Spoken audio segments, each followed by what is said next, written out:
ఆయన గురించి విన్న చెవులేవో అవి చెవులు, ఆయనకి సేవ చేయడానికి ఉపయోగించిన చేతులేవో అవి చేతులు, ఆయన స్తోత్రం చెయ్యడానికి ఉపయోగపడినదేదో అది నోరు, అది కానప్పుడు ఢమఢమధ్వనితోటి ఢక్కగాగా అంటాడు.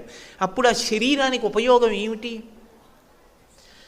మనుష్య శరీరం ఇచ్చినా గురువుని శాస్త్రాన్ని పట్టుకోలేకపోయాడు. దానివలన ఏమైందంటే జీవితం అంతా రెండిటి మధ్య వెళ్ళిపోయింది, సుఖదుఖాల మధ్య. సుఖదుఖాలకి హేతువులు రాగద్వేషాలు అయిపోయింది. నిత్యమా జీవితము నీటిపై బుగ్గ, ఎప్పుడూ ఆగిపోయింది ఊపిరి.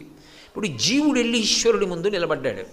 ఆయన అంటాడు, నీకు నేను ఒక గొప్ప ఉపకరణాన్ని ఇచ్చాను.